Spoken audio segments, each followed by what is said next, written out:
It's the internet. You're busy. Let's do this for February 7th, 2024. For the next hour or so, let me help you sort through the world of gaming on Game Mess Mornings Live with me, Jeff Grubb. Today, everyone is still losing their mind about Xbox software, but what about Xbox hardware? And what classic Capcom franchises will return next? But first, please join me in welcoming today's co-host at Game Mess Mornings. It's Lucy James, everybody. Lucy, how are you doing? Good morning. Oh, how are you? I'm pretty good. It was weird. My wife had a weird job thing. She had to do at like 10 p.m. till midnight last night, and so like threw off all the routines and everything. But all things considered, everyone slept pretty well. Kids did pretty good, and we got going like normal this morning. So I'm feeling surprisingly good. I did miss my walk this morning because the one kid was like, she doesn't have school on Wednesday, so I had to come home, and I'm feeling a little bit off on that. I'm like, I should have done something else this morning instead of just sit on the computer and get ready for the show. But other than that, feeling pretty good. I also am just like kind of nonstop, still like a dragon, and it's like I'm really enjoying it. But then more and more games are piling up. Like, oh, I wish I had time for that. Wish I had time for that. And now I'm like, because the Steam Next Fest, I'm like actively looking for things to download. And I'm like, wow, why am I doing this to myself? I'm not going to have time for any of these things. But you should get Children of the Sun. Okay, yeah. See, that's the Tales of Kenzera. Okay, yeah. Well, that one I have heard a lot about. People have been recommending that one, and I'll definitely check that out. Yes, absolutely. Children of the Sun is sick. Everyone should play that. What is Children of the Sun? What is that again? To be reductive. Very super hot, as in you are a sniper, you are taking out cult members, but you only have one bullet, so you have to basically mark a path to hit every single one. Oh my goodness. And then you shoot the bullet, and when it hits someone, you can kind of control it a little bit when it moves. When it hits someone, then you can change the trajectory completely, and you basically ping it around. It's awesome. There's leaderboards. Sounds incredible. Okay, I'm definitely going to be trying that out. Messed up because it's all like this weird cult thing, and you're taking out the cult. It's the Devolver one, yes. So I would recommend it. Okay, definitely going to try that out. Looking forward to that. Good thing about a lot of the Steam Next Fest demos, it seems like games are getting demos because they're going to be out in a month or so. I'm sure that's not true for all 1,000 games, but a lot of them it is true.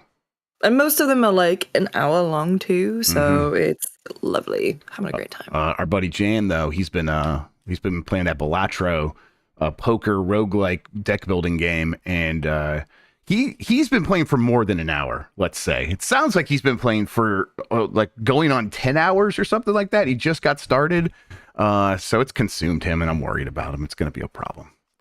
Hang on. I don't know if you can see. I don't know where the cat is, but we've got a small cat. Hey, what are you doing? She's playing with the annoying little ball that makes like a little noise. So if you hear that, that's what that is. Well, Jan, I worry about that boy, but he's fine. Yeah, there's nothing to be done about it. You just got to sit back and watch it consume him. That's our only choice here. I should be doing something else. All right. Well, you know what? Let's explain what we do here on this show. Most weekdays, I, Jeff Grubb, will help piece your gaming life back together. That includes breaking news and maybe even some of our own original reporting. For all these topics, I'll get the input of a bona fide expert who will make me look smart. If you were watching live on Twitch, welcome. You can always listen to the show later on podcast feeds by searching for Game Mess Mornings or find the RSS on giantbomb.com. You can also catch the show later with chapters and timestamps on YouTube. Hello, YouTube. All right, we have a lot to get into, so let's start the morning mess with conflicting rumors regarding the release of the next Xbox. This comes from Jonas Maki at Game Reactor. Thanks to the leaked documents from the FTC versus Activision Blizzard trials last fall, we know that Microsoft has plans to launch a new Xbox in 2028. But this hasn't stopped insiders and leakers from running rampant, and there are now two rumors doing the rounds in media. One stating that Microsoft will launch its next console in 2026, and another one that says it's coming later than 2028. The first rumor comes from Insider Mag, who claims to have some insight in what Microsoft is doing. When visiting the latest episode of Colt Eastwood's podcast, he said the next Xbox arrives in 2026, and that it will have two SKUs, one traditional and more powerful, and one being more like the Switch with a dock connecting it to the TV while also doubling as a handheld unit. There have been some rumors lately about a portable Xbox, so this plays into that. Also, 2026 is something that I think we've been hearing more and more about. Hang on, kiddo. The person claiming that the next Xbox has been delayed is Moore's Law is Dead, a self-proclaimed insider, who hasn't always been accurate in the past, who says that Microsoft is currently considering Intel processors for the next Xbox and is therefore late with preparations for their upcoming console, as they don't have a deal set with AMD. As a result, he says PlayStation 6 will likely arrive before the next Xbox, and we know that the next PlayStation is kind of aiming for 2028 currently. I will say, Lucy, when I like read through these things, I'm not sure if I am down with what Moore's Law is Dead is saying, because just because they haven't signed with AMD doesn't mean that they they've run out of time to make a deal and figure something out with one of these other companies or eventually with AMD. I think the handheld at this point is starting to feel kind of inevitable for both Sony and Microsoft. What do you think? Yeah, I think so. I mean, there's no way they'll have seen the success of the Steam Deck and not gone, oh, we could do that. And I mean, they've both kind of been involved in various ways. There was that, what was that? Like Xbox partnered with, what was it, the Lenovo, that weird handheld thing that was just a Game Pass streaming device. Oh, sure, they worked with ROG Ally. Like, for some reason, Microsoft are the ones were sending like review units of that out. Yeah, Game Pass came included for 3 months on that thing, I think. Yeah, I think maybe even with that Logitech G you're mentioning, I think that was also came with Game Pass a little bit. So for Microsoft, I think they view it as these things, if they ship with Windows, that's sort of our end around there, and it can make a lot of sense. I do think, though, that they need to get to a point where something is just an Xbox, but also a handheld. Because people, as much as I really like these handheld devices, I don't even like Windows 11, but I'm willing to put up with it in a lot of cases because it means some of these games are going to run better. But most people, I think, are like, nah, I don't want it to feel like a computer. I do want it to feel like a console. And that's where Steam Deck has begun to succeed. It feels very consoleized in a lot of ways. But I think that Xbox can't just sit back and like let the Windows space take care of that for them. They might have to step up and do that, especially if I think Sony probably is looking into this as well. That is one of the rumors around right now, is that they are looking into doing this. And it kind of feels if only they'd done one before, huh? Yeah, right. I think both these companies would be very afraid of doing something like the Vita again, right? Where it's like this separate track and it has to have its own games and needs its own support. That's very difficult. It was kind of difficult for Nintendo, even though Nintendo pulled it off for years and years. Sony never was able to really make that make sense for them. They were always like kind of taking resources away from their console games, and you could tell the difference, the degraded difference on the handheld games. But I think if they get to a point where it's like, no, these things are the same ecosystem, then that really solves a lot of those problems for them.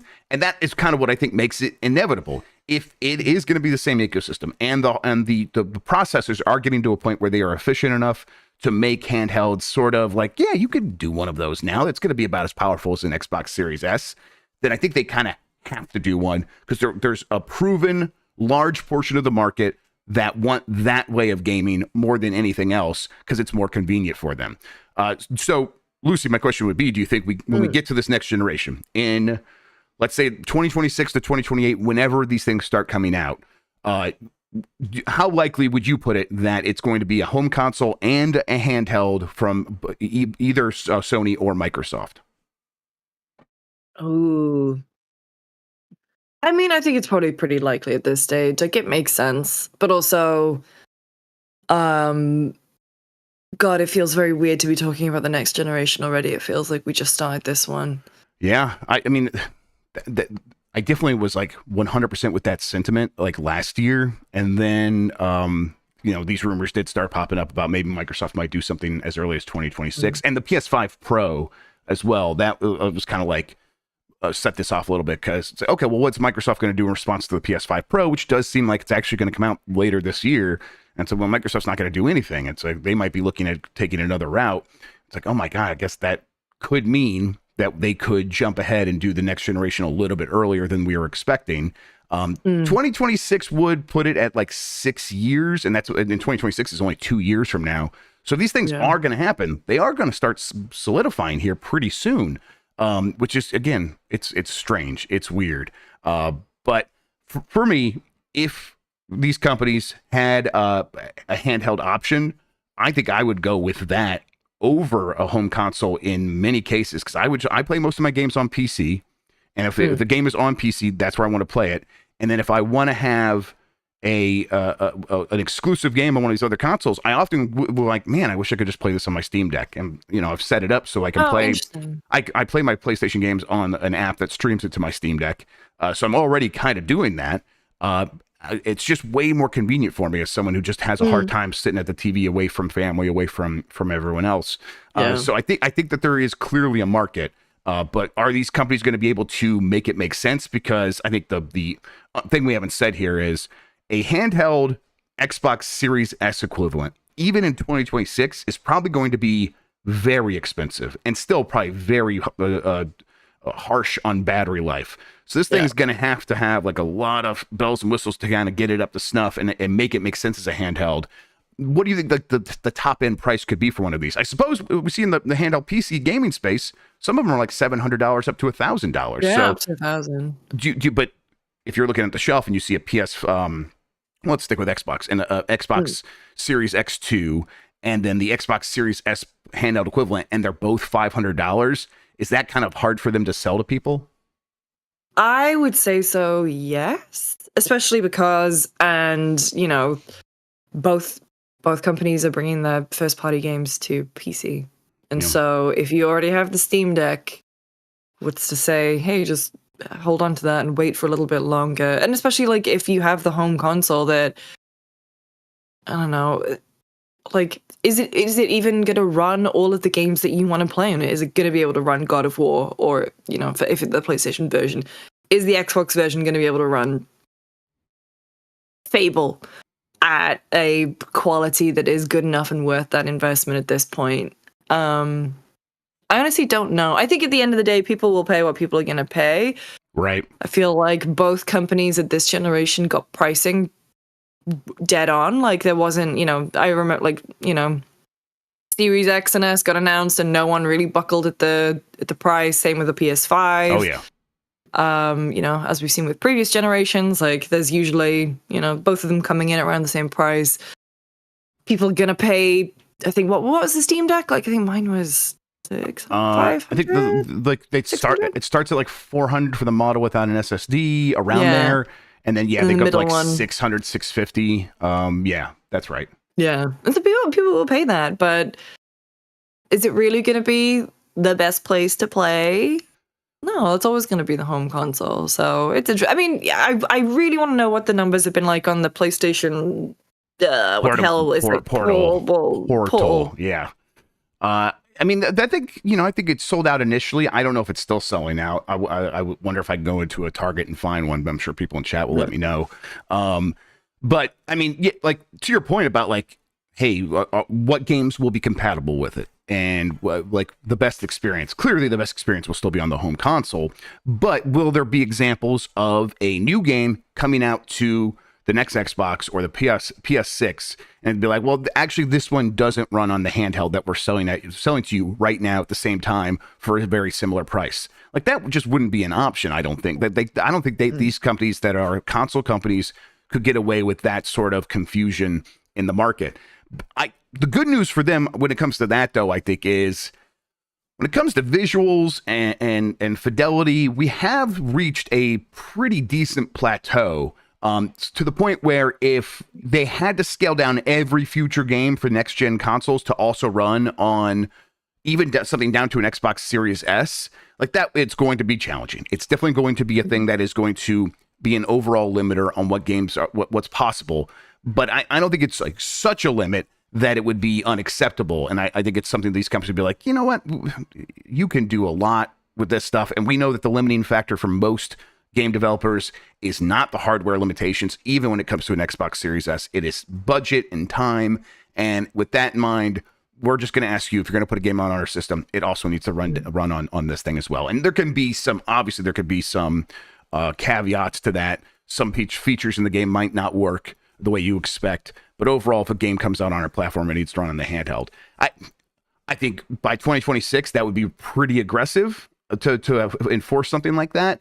I just don't think it's out of the realm of possibility. And for these companies that are looking at, okay, how do we differentiate ourselves going forward?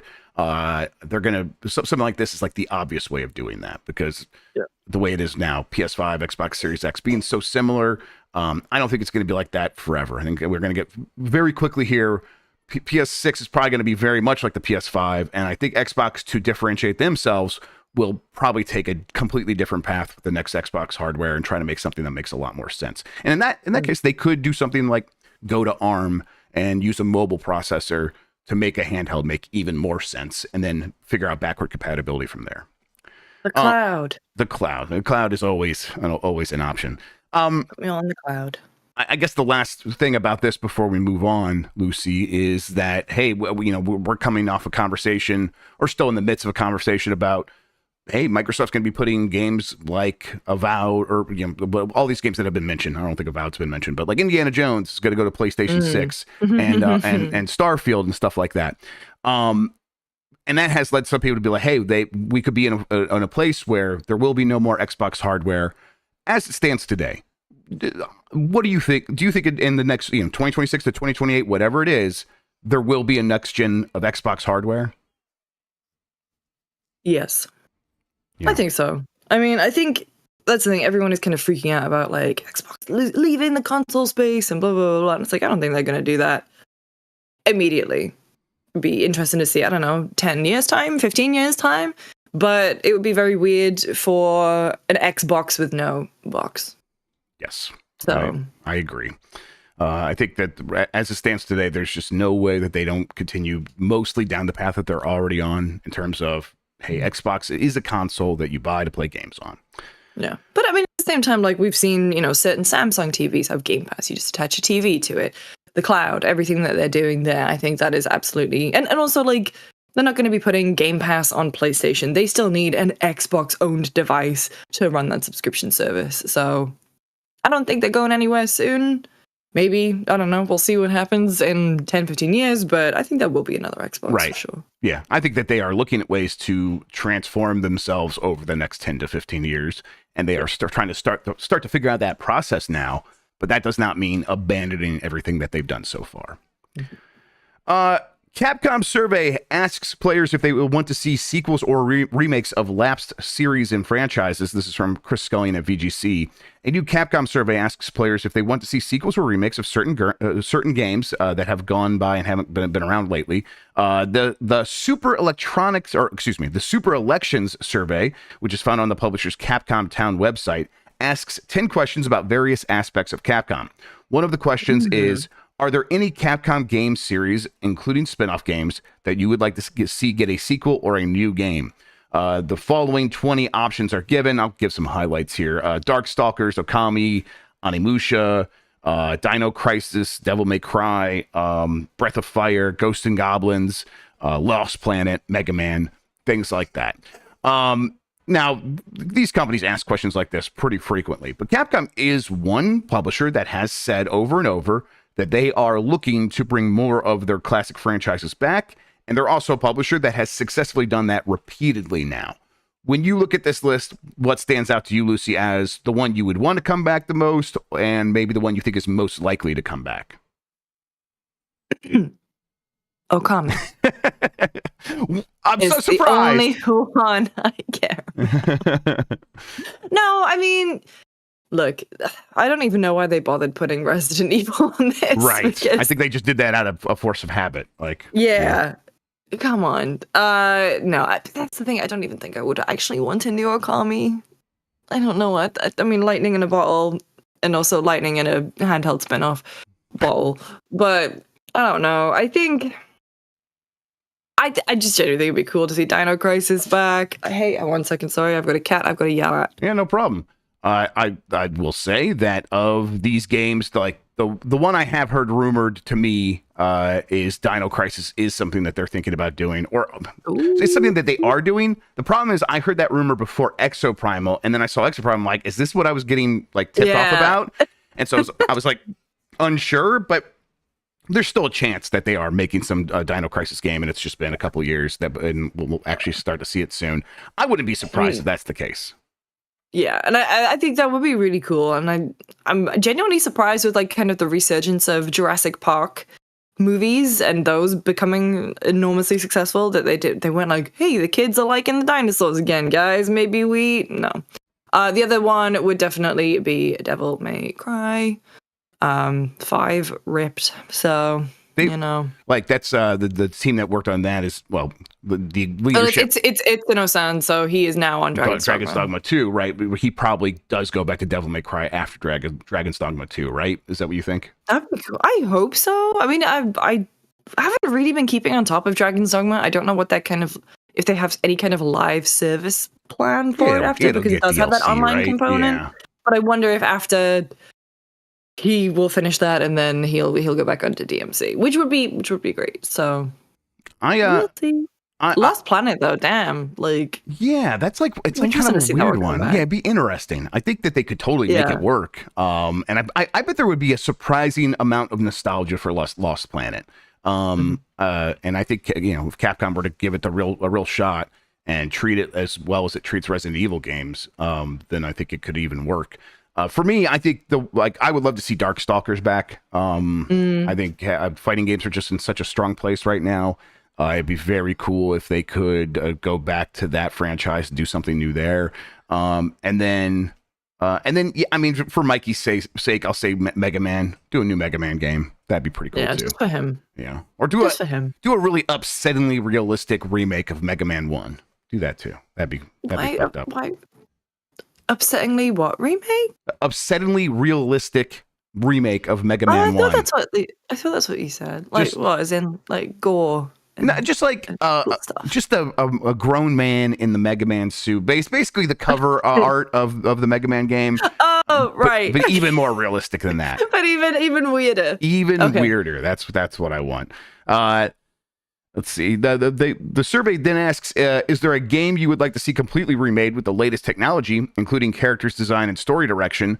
This section gives the following 9 options: Onimusha 1 through 3, Ace Attorney 1 through 3, Commando, Rival Schools, Nijorocho no Kiseki, Final Fight, Breath of Fire 1 through 3, Gargoyles Quest 1 and 2, and Mega Man 1 through 3.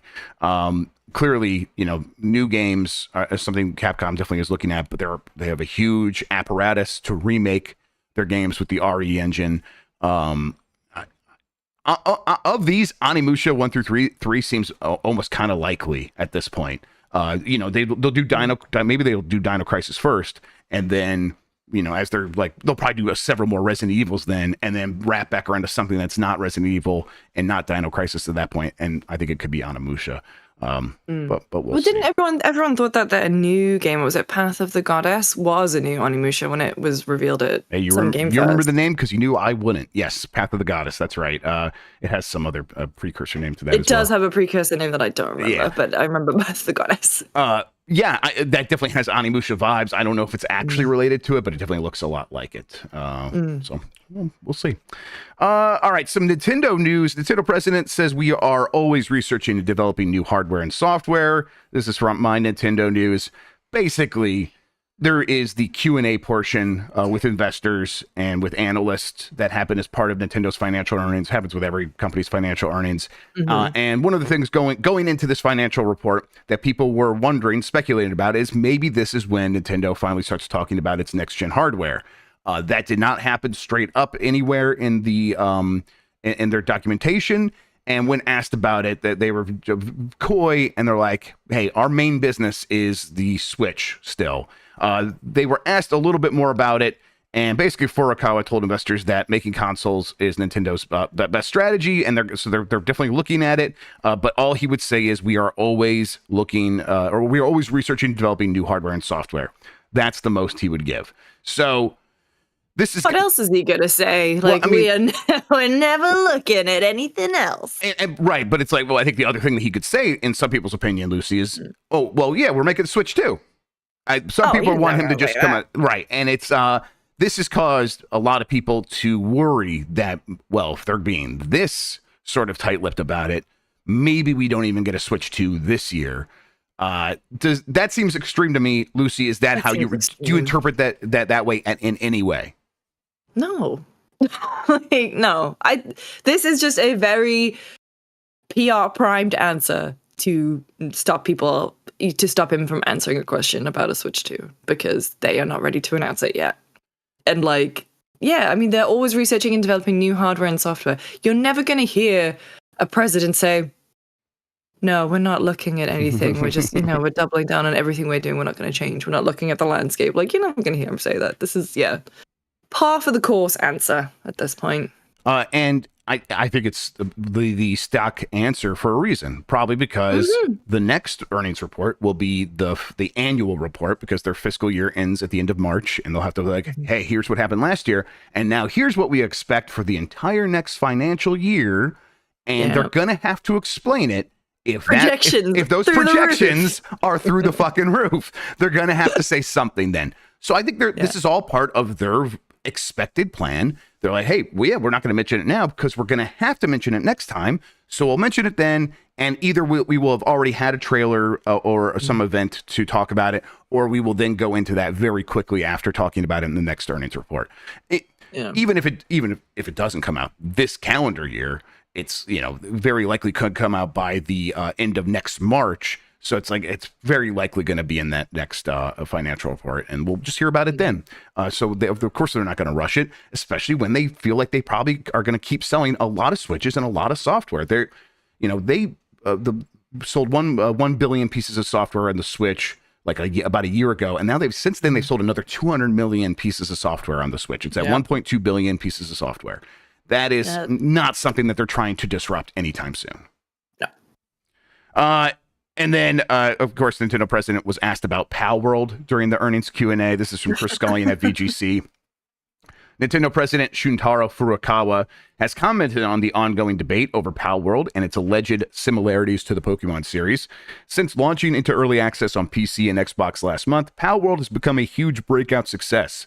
By February 1st, it had sold 12 million copies on Steam and had 7 million players on Xbox. However, the survival game's success ignited discourse around perceived similarities between its characters and character designs and those of the Pokemon games, with many accusing it of plagiarism.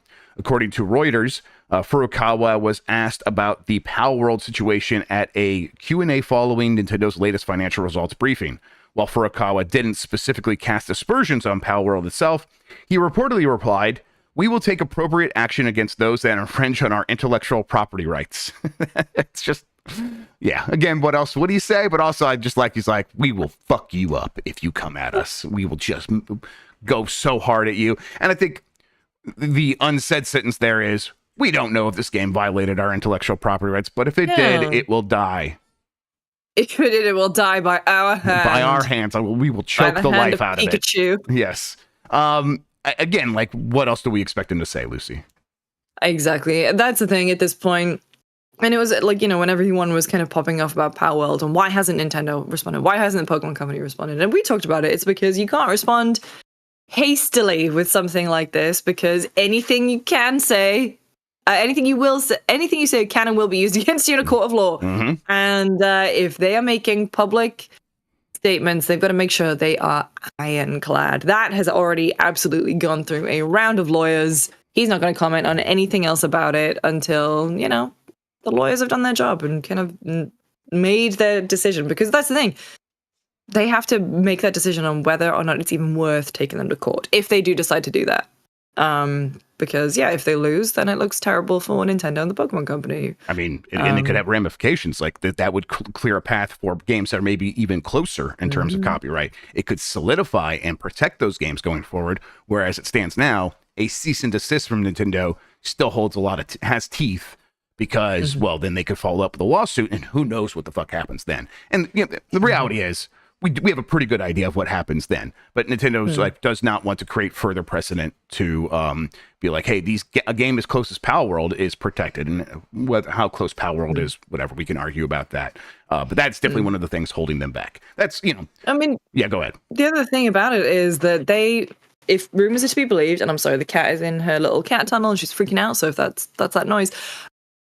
If the rumors are to be believed, and we are on the eve of a Nintendo Direct, or they're going to announce a Switch 2, that's what they want people to focus on. If they do not want people to focus on the fact that Nintendo is being big bad lawyer lawyered up Nintendo again. So they will wait until the press cycle allows for an opportune moment if they are deciding to go down this way. Like, look at the way Taylor Swift. This is the second time I've made a really labored Taylor Swift comparison this week. I'm fucking here for it. Let's go. Let's make it happen. Announces a new album at the Grammys. Right. Wins whatever Grammy she won. But then best rap album. I'm not a Swiftie. Do not put me in there. But then the next day, that's when she sues that guy who has that tracker for her private jet. Really? To use. I didn't hear about that, Lucy. I did hear about the album and the Grammy, but I didn't hear about her suing him. Isn't that's it weird. funny how that works? Interesting. Huh. And so I don't know. I feel like it's a similar kind of game with something like Nintendo. I don't get why she even But also bothers. she did a 13-minute flight. What the fuck is that about? 13 minutes? Get on a train. I get it. She's very famous, public safety, whatever. 13 minutes. 13 minutes. From where to where? Do we know? Is there a tracker out there I can look into to see where she's going? Oh yeah, if only there's a tracker. But it's the same kid who was doing Elon's private jet and stuff too. So I don't get why she bothers with suing anybody. She's an NSA agent. Just have them fucking killed. That's just the best way to do it for her. Mm-hmm. All right, we're going to take a break, everybody. When we get back, a lot more news to get into. We will talk about all of it right after this.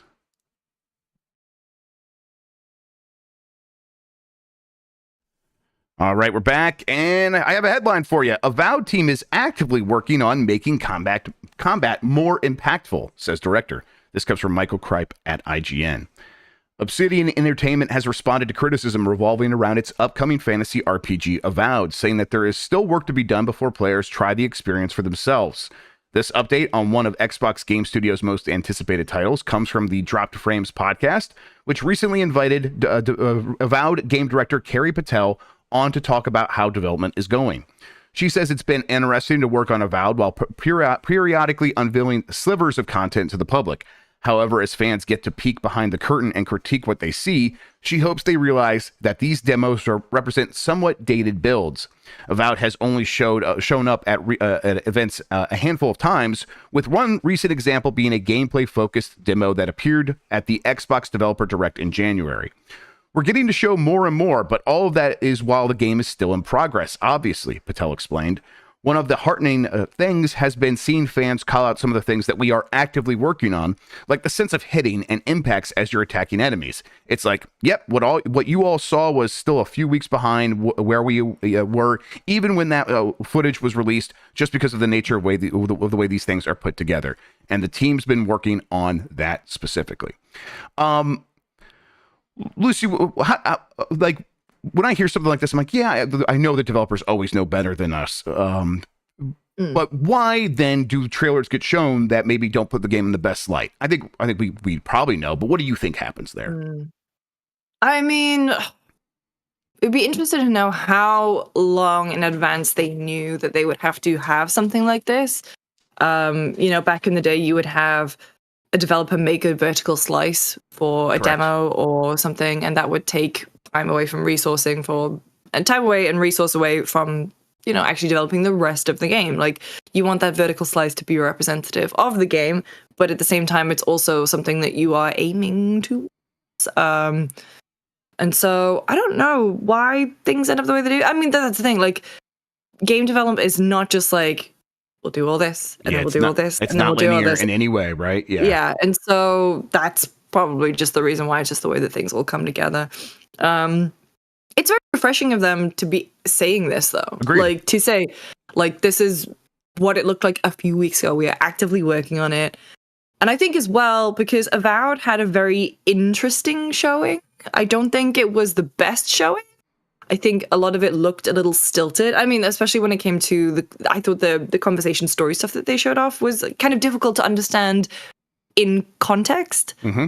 And so I think the combat, though, I looked at it and I was like, yeah, I mean, to be reductive, I'm getting Skyrim vibes. They're pissing at each other.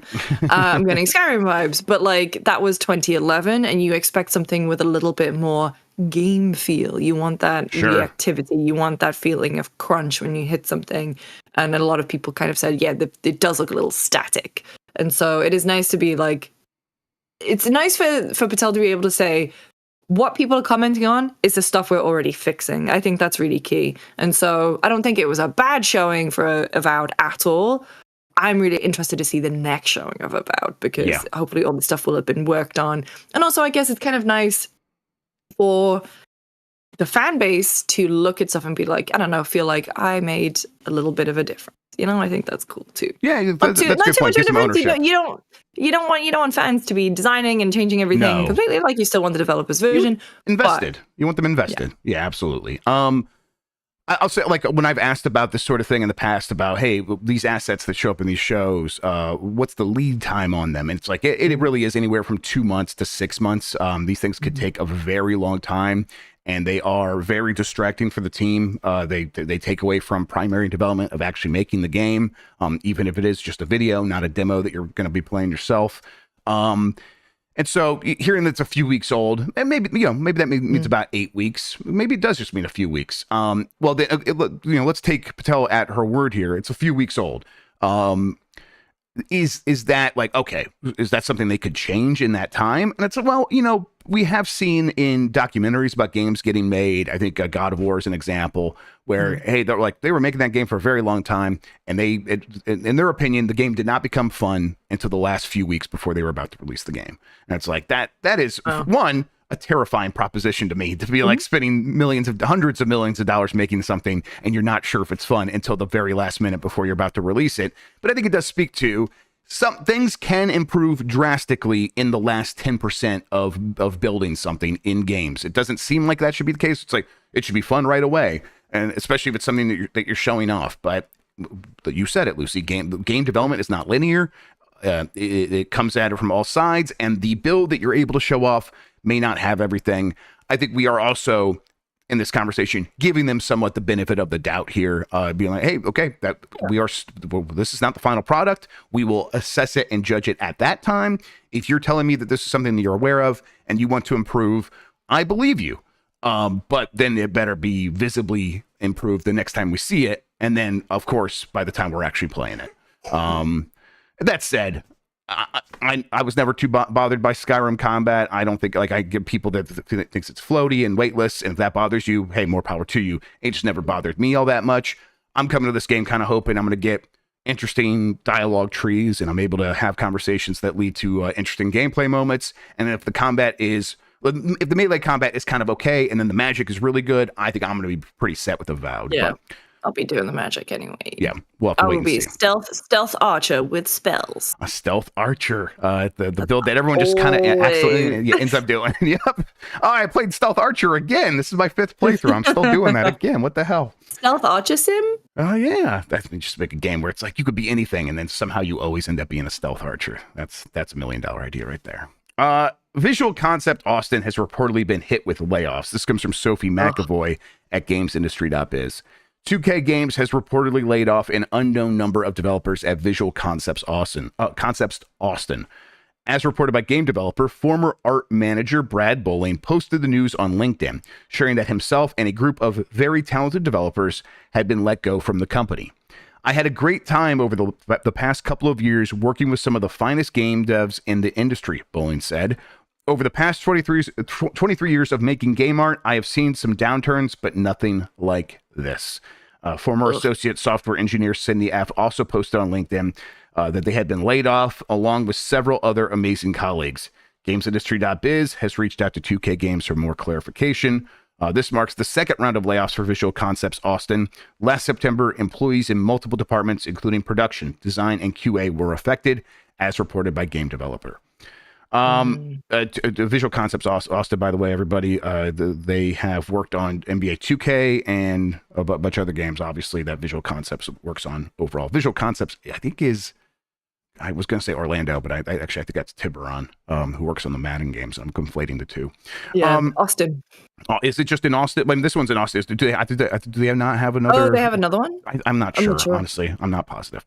Yeah, so listen, this keeps happening. Not too surprising. I think the thing to keep in mind here is we see the big numbers from these massive studios, but the reality is these smaller teams having, a handful of people laid off here and there, that's also starting to add up very quickly to being like, this is really looking pretty rough for jobs in the industry and the ability to make new games and take risks. And as Bowling said, it's never been like this. I wonder if that if that's true across the board, or if it's like for this particular slice of people that work on like sports games, being like, hey, well, we have a pretty good idea of what these games are going to do, and we're going to stick with it. And so it was easy to predict, even through like the 2008 financial crisis. I would imagine that they probably like, no, the sports games are going to keep selling. They probably did fine. And now the uncertainty has even come for that. I think that does speak to an industry that is in maybe more turmoil than we're even giving it credit for. I don't know. How do you feel, Lucy?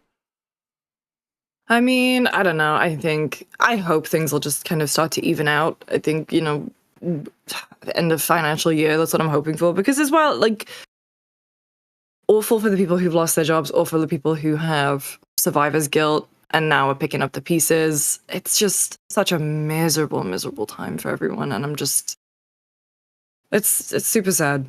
Like, we have this conversation every day, it feels like. Every day. I'm just hoping it ends soon. Yep. And it probably won't. That's the reality is we are going to probably go through this whole year, and it's going to get worse before it gets better. It feels like right now. What it means for you as a gamer. If you're listening to this show, I think you probably have a deeper interest than just like, hey, what does this mean for me? But if that is your primary concern, I get that. It probably does mean like there will be fewer games that will be interesting from big companies going forward for the next couple of years. It's going to be the stuff you recognize in terms of sequels, and then stuff you recognize in terms of IP licensing.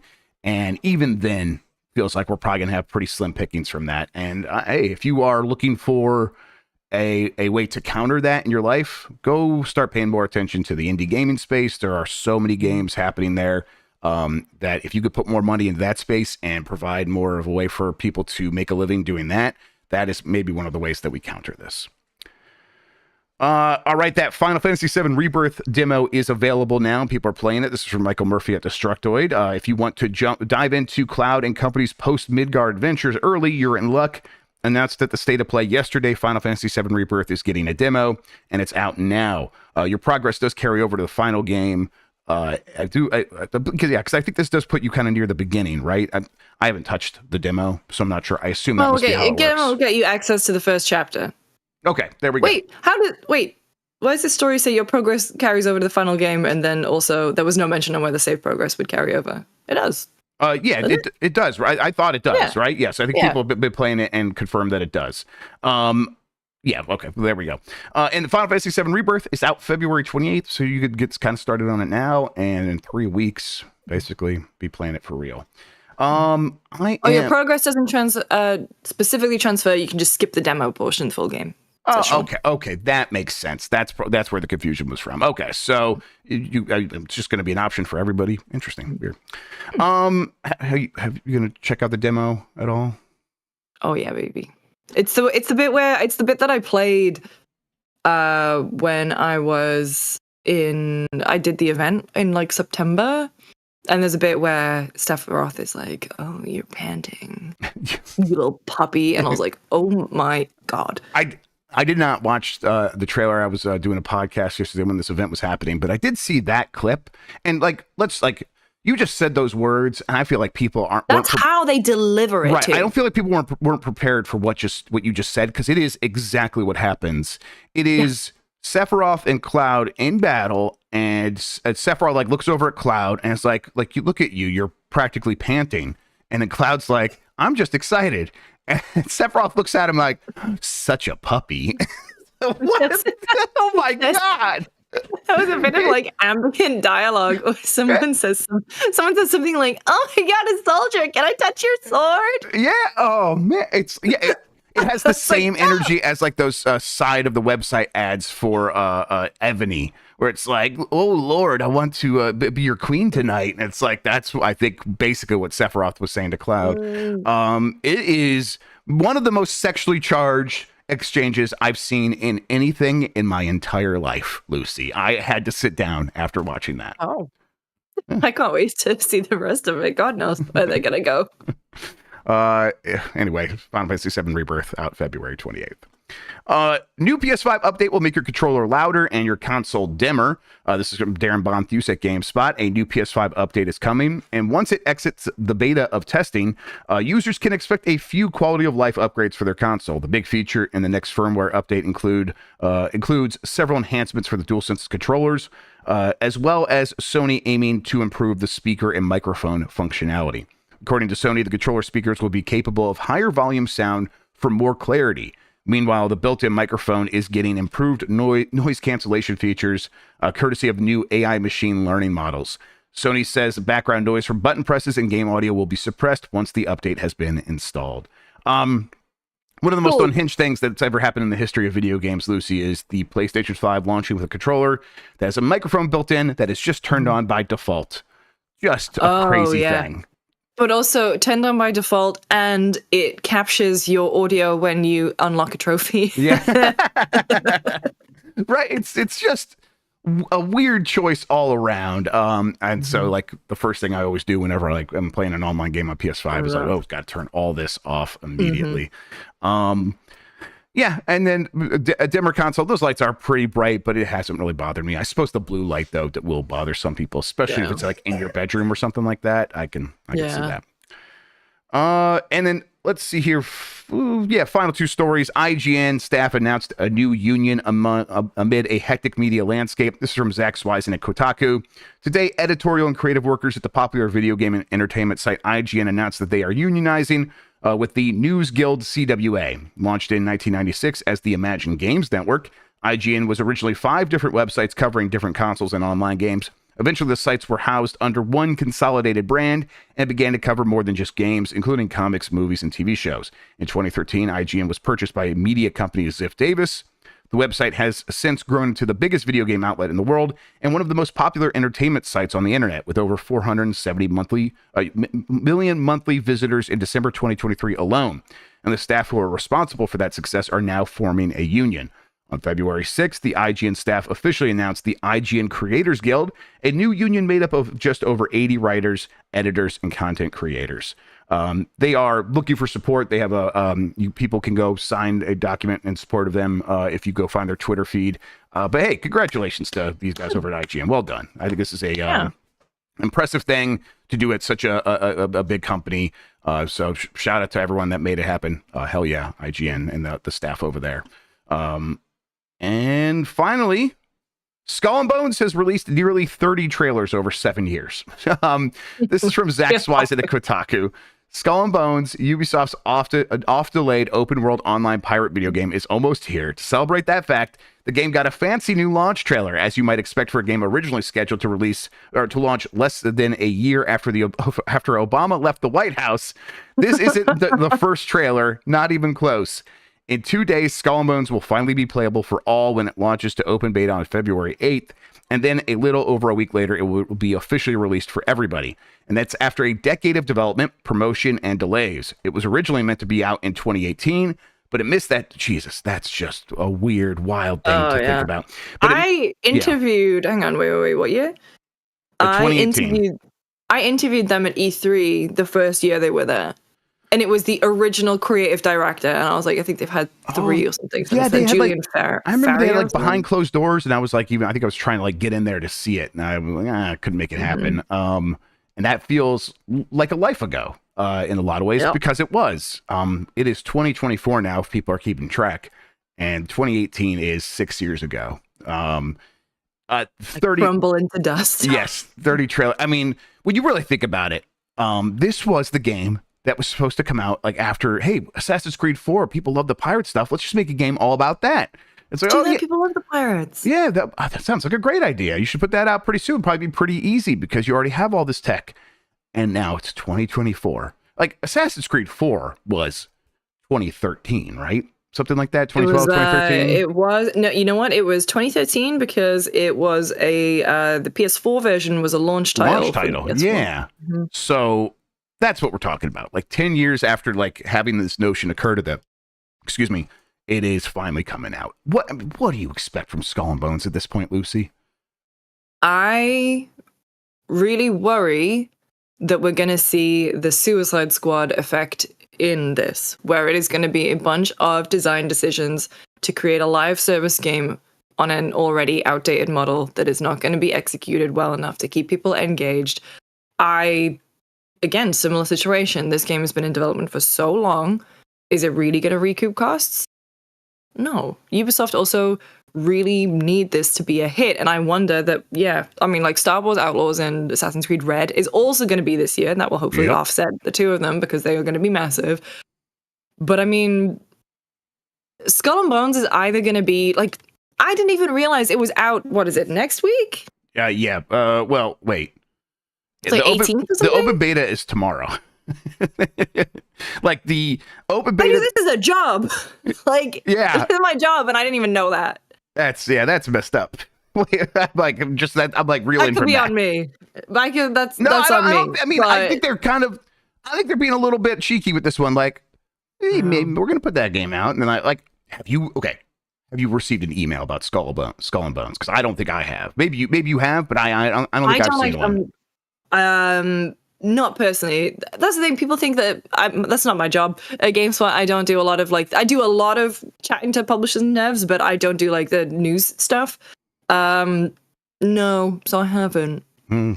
Well, but I guess I should go track down a code for this so we can play Skull and Bones. Oh my god. I'm so surprised that why was this not in the PlayStation Direct? Like, why have they not had Skull and Bones? Like, your PlayStation and Ubisoft's like, can we have Skull and Bones in this again? Like, at a certain point, you gotta be like, no, you burned us too many times. We showed it and said it was coming out then, and then it wasn't. You make us look like jackasses. So I think and Ubisoft probably knows that they've used up all the goodwill with publishers.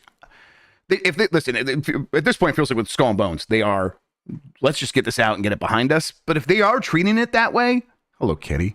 They should have just done that. Just get it out and get it behind them like several delays ago. Just kind of don't know what they're thinking with this one. God, we're playing Helldivers too for UPF this week. But man, maybe we should try to get Skull and Bones in there somewhere. But we have so much shit happening. I don't know, everybody. We will play Skull and Bones on this website, though. We will make that happen. That is a threat. That's a threat to you all. All right. That does it for the news. I have a poll question. I'm going to get that up so we can talk about that. In the meantime, Lucy, why don't you tell people what you have going on, where they can find you, all that good stuff?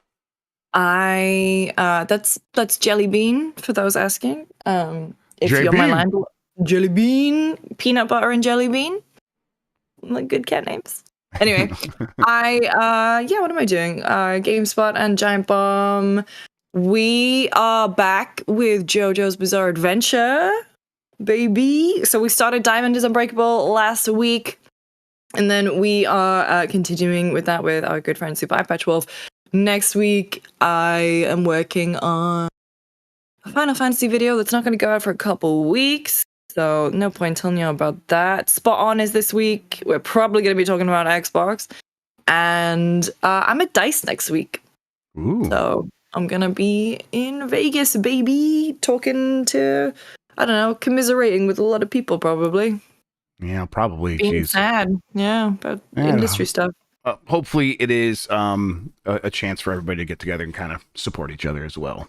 Mm-hmm. All right. The poll question I have here from Monday, actually. It's, are you concerned about your digital Xbox purchases going away? 54% say no. 46% say yes. Hey, the good news for Xbox. Most people are not worried. The bad news is 46% of people being worried that their digital purchases are going to go away because of a slippery slope concern about their decisions they're making now. That's a lot of people. That is kind of maybe an unsustainable amount of people that have anxiety about your platform, which will explain, hey, that business update that they have planned for next week, maybe for Valentine's Day as a gift to us all. will clarify this and maybe be able to put people's concerns to rest. But as it stands right now, a lot of people very worried about the future of their games. All right, and then a new poll question, which we will post up and have here for you on Game S Mornings tomorrow here on Giant Bomb, is which Capcom franchise would you want them to bring back most? I can only have 5 options on YouTube polls, so those are... Put Okami on that poll right now. I put in Darkstalkers, Onimusha, Dino Crisis, Dead Rising, and Okami. Hell yeah. There you go. So those are your options, everybody. We'll talk about that, like I said, on Game S Mornings here on Giant Bomb tomorrow. Speaking of Giant Bomb, it's a Blight Club you're not going to want to miss. That's all I can say. That's all I can say, everybody. But you're not going to want to miss this Blight Club. All right. Yeah. Let's just get there. That's going to be at 2:30 p.m. Eastern today. That is in about 2.5 hours. Mike's still playing Mortal Kombat Mythology Sub-Zero. Mike McQuanchi will be back on there, and you're just not going to want to miss it. And then Power Bombcast, we'll be doing that. I think we're doing that live. That's later today. And then Voicemail Dump Truck will be tomorrow. You're not going to want to miss that one either, because you'll have a little bit of update on Catch Me If You Dan. So, which I'm so happy that that's the name that we went with. It's really good. I'm like, it was so fun to like be on break and come back and be like, this thing was joked about, conceived of, executed on, great names, and then it's like all happened, and I came back, it's like, and now it's basically ready to go. Just impressive work from everybody involved. So that's the thing, I missed it, and then I just see in Slack, and that's the thing, you got to imagine what it's like being in a Slack with Dan Reichert when he just put, I'm at the airport and I don't know where I'm going, but I didn't have the context. I was like, Dan, are you okay? Do you need me to text Bonk? Like, it's because like, Dan's like, I don't know how to live my life. I'm a grown man child. And it's just like, no, he's fine. You could send him to anywhere and he'll figure it out. And based on what I've heard from Jan and from Dan talking about the trip, and Jan is editing the video that you'll get at the beginning of the episode, hopefully. After the train vlog. Yes, after the train vlog. It just sounds like he did a lot. And it's very, very cool. Excited. So I'm also very excited.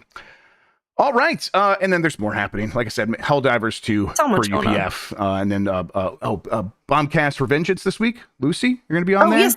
Yeah. Suicide Squad. Jan, would you mind sending me a Cal invite? I forgot about that. I'm going to make sure that is on my calendar. And then Jan says, what was that when we joked about the train vlog? Nothing, Jan. You don't worry your pretty little head about it. Train gang? Right. Lucy, thank you so much for spending time with me talking about video games today. I really appreciate it. You're welcome. I'm going to go make a big coffee. Thank you all for listening. I considered taking the train from Cleveland to Boston for PAX East. Do it! I might. I'm still like, I'm in the process of like figuring out travel right now. And I'm like, I could make that. I'll see. Thank you for watching, everybody. Until next time, have a good one. Take care of yourself and goodbye. Bye. Yeah. PAX East, baby. PAX East.